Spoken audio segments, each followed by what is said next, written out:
నాకన్నా ఎక్కువ మంచి చేశారని చెప్పి నేను ఎవరన్నా చేస్తే పేపర్లో రాసి నేను చెప్పను వాళ్ళు ఇంట్లో కూడా పేపర్లో రాస్తే వాళ్ళు చూసి మా ఇంత మంచి పని చేశారు నన్ను అప్రిషియేట్ చేస్తారు. నాకు ఏం చెప్పాలన్నా కూడా ఒకటేనండి, నేను నేర్చుకున్నది నా జీవితంలో మనం మంచి చేస్తే అది మనకి దేవుడు డిపాజిట్ కింద పెడతాడు, అదే పెరుగుతుంటుంది. మీకు ఈ మంచితనం మీకు మీరు అన్నట్టు 300, 500, 100 చేశాను, కానీ కొన్ని లక్షల కోట్లు నాకు నా బిడ్డలకు మంచి లైఫ్ ఇస్తారు. నాకు మంచి తృప్తిగా ఉంటుంది. ఇది డబ్బులతో కొనలేదు. ఇప్పుడు డబ్బులు పెట్టి మీకు ఇల్లు ఇవ్వచ్చు, కానీ ఈ తృప్తి డబ్బులతో కొనలేను నేను. మీ అందరూ ఇక్కడ కూర్చున్నారు, మనం ఇట్లా సంవత్సరం అయినా కూర్చోగలం ఒకరికొకరు తృప్తి. అది డబ్బులతో రాదు. అది ఆ ఒక్క సత్యం నాకు తెలిసినండి. కాబట్టి నేను ఉన్నంతకాలం నేను మంచి చేస్తానే ఉంటాను సొసైటీకి. Thank you. నాకు ఒక గోల్ ఉంది సార్, మీ అందరి ముందు చెబుతున్నా. నేను ఎంతోమంది ప్రముఖులు మనందరం చేస్తూనే ఉంటాం, కానీ నేను దాదాపు 60-70 మంది సినీ ప్రముఖుల ఇంటర్వ్యూలు పుస్తక రూపంలో తీసుకొచ్చాను. ఏ రోజున నా చంద్రబాబు శ్రీనివాసరావు గారు ఇంటర్వ్యూ ఏమైనా చేయించడం సాధ్యపడుతుందని చెప్పి ప్రయత్నించాను, ప్రతిసారి విఫలమయ్యాను.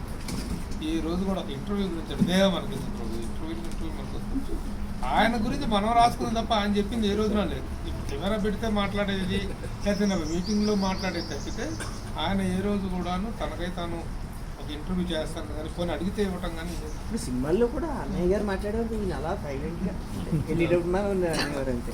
ఎప్పుడు అడిగిన అన్నయ్య చెప్తారు. అన్నయ్య అంటే ముందు ఇక్కడ ఒక రచయిత ఉన్నాడు, రచయిత ప్రయత్నాలు చేస్తున్నాడు ఆటోబయోగ్రఫీ రాయాలని.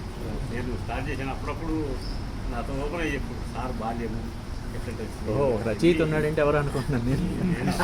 7 పుస్తకాలు రచయిత అన్న ప్రబంధం నేను చెప్పాను మన ఫోన్లో, సార్ నేను రాస్తాను, నాకు ఏమన్నా అవకాశం అని.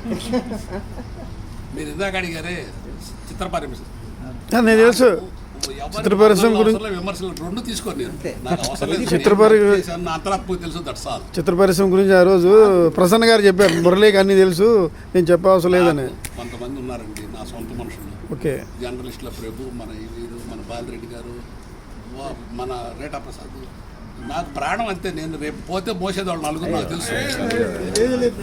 అలా ఆ ఉద్దేశం కాదు సార్. నాకు మంచి ఇప్పుడు జర్నలిస్ట్ నా ప్రసన్న, మా జనార్దన, నాకు కొంతమంది, నాకు ఈ ప్రపంచం అంతా అవసరం లేదు. మన వాళ్ళు 4 ఉంటే చాలు. మీకు ఇప్పుడు 100 మంది పుత్రులు అండి, ఎందుకు వచ్చావు, ఎందుకు వెళ్తున్నాను చెప్పండి. మీరు చెప్పండి. మీరు అందరు పెద్ద మేధావులు కదా, ప్రశ్నలు తెలియని వాళ్ళు కాదు కదా. ఎవరు పుట్టాలి, ఎప్పుడు పుట్టాలి, మీకు ఏమైనా ఛాయిస్ ఉందా? పోయేటప్పుడు మనకు తెలుసా?